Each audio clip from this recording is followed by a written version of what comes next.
আসসালামু আলাইকুম সম্মানিত ভিউয়ার্স, আমরা পূর্বের ক্লাসে 6 নম্বর ভাগের বর্ণ সহ শিখছি।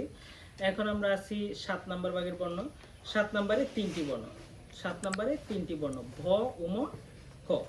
তো আমরা আজকে ক্লাসের মধ্যে ভ, উম, ক এই তিনটি বর্ণ লিখে আপনাদেরকে দেখাবো এবং বাচ্চাদেরকে পড়াবো। তো ইনশাআল্লাহ পুরো ভিডিওটা আমার সাথে থাকুন। আর ভ, উম, ক কিভাবে সহজভাবে লেখা যায় আপনারা শিখে যান। এই সবাই ব্ল্যাকবোর্ডে আমার হাতের দিকে দেখতে থাকো। এটার নাম মাত্রা। মাত্রার নিচে আমরা কি লিখব?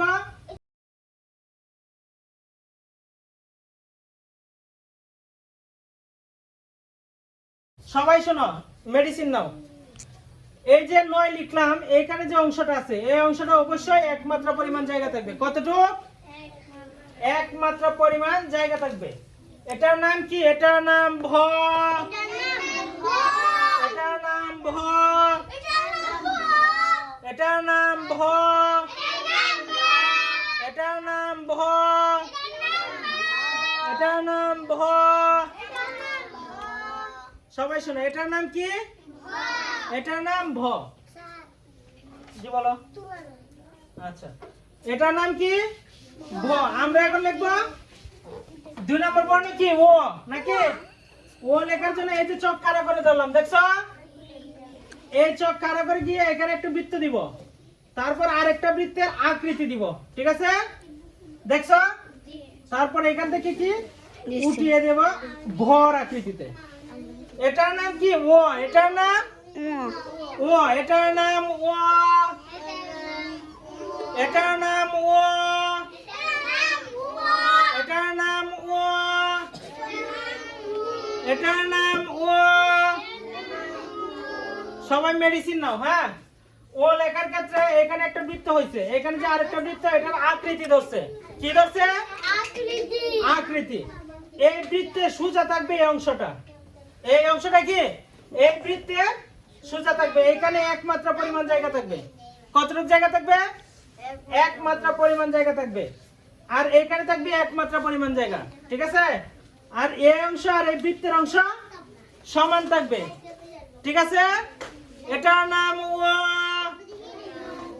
এটার নাম ও। এটার নাম ও। এই ও লেখার ক্ষেত্রে প্রথমে যে বৃত্তটা দিছি এই বৃত্তটা একটু বড় করে দিলে পরের বৃত্তটা কি সুন্দর হয়ে যাবে, ঠিক আছে? প্রথমে এই যে চক, সবাই দেখো, প্রথমে এই যে চক কারা ধরলাম, ঠিক আছে? এই কারা ধরে একটু দূরে নিয়ে এই বৃত্তটা দিলাম, ঠিক আছে? তারপর এখানে আরেকটা বৃত্ত আকৃতি ধরলাম, তারপর এখান থেকে কি এটা পূর্ণ করে দিলাম। এখানে একমাত্রা পরিমাণ জায়গা রাখবো, এখানে একমাত্রা পরিমাণ জায়গা রাখবো, এই রেখাটা সোজা রাখবো এবং এই রেখাটা সোজা রাখবো, ঠিক আছে? এটার নাম কি? এটার নাম ও। এটার নাম ও। বাকি রইল কি? খ। বাকি রইল কি? খ। সবাই ব্ল্যাকবোর্ডে আমার হাতের দিকে দেখতে থাকো। কর কি মাত্রা? কর অর্ধমাত্রা। কর কি মাত্রা? প্রথমে আমি কি লিখবো? বর অংশ দিব। কিসের অংশ? বর।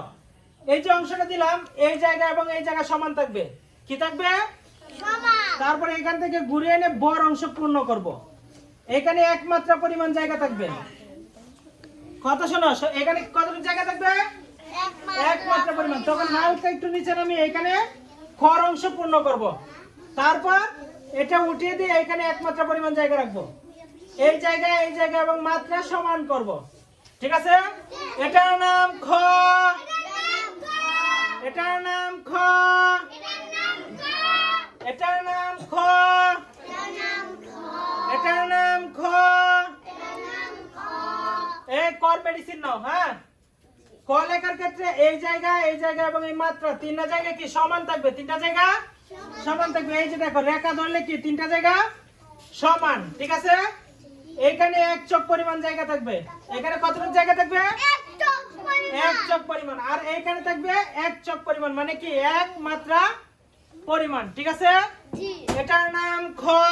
এটার নাম খ। তো আমরা কয় নম্বর ভাগের বর্ণ পড়লাম? 7 নাম্বার ভাগের বর্ণ। 7 নম্বরে 3টি বর্ণ। আসলে এই বর্ণগুলো লিখতে পারলে বুঝতে পারলে সহজ। কি লিখতে পারলে বুঝতে পারলে সহজ। তোমরা যদি সঠিক মেডিসিন ব্যবহার করে বর্ণগুলো লিখতে পারো তাহলে ইনশাআল্লাহ বর্ণগুলো সুন্দর হয়ে যাবে। ঠিক আছে? তো সম্মানিত ভিউয়ার্স, দেখলেনই তো আমরা 7 নাম্বার ভাগের বর্ণ পড়লাম। আসলে 7 নাম্বার ভাগের বর্ণগুলো ভিন্ন ভিন্ন থাকলেও সহজ এবং একরকমই মোটামুটি ভাবে। আর এগুলো মেডিসিন নিয়ে যদি লেখা যায় তাহলে লেখা সহজ। আপনারা আশা করি লিখতে পারবেন ভালো করে। যদি আমার ভিডিওটা ভালো লাগে তাহলে আমাকে আপনারা লাইক কমেন্ট করে জানিয়ে যাবেন। আর আমার চ্যানেল নতুন হয়ে থাকলে সাবস্ক্রাইব করতে ভুলবেন না। তবে হ্যাঁ, অবশ্যই মনে রাখবেন, আপনি যে ধরনের ভিডিও দেখেন আপনার বাচ্চার সামনে যদি মোবাইল যায় তাহলে ও সেম ভিডিও পেয়ে যায়। যে কারণে সবসময় ভালো ভালো ভিডিও দেখবেন এবং শিক্ষামূলক ভিডিও দেখবেন। আপনার হাতে বাচ্চার হাতে যখন মোবাইল যাবে অবশ্যই ও ভালো ভিডিও পেয়ে যাবে।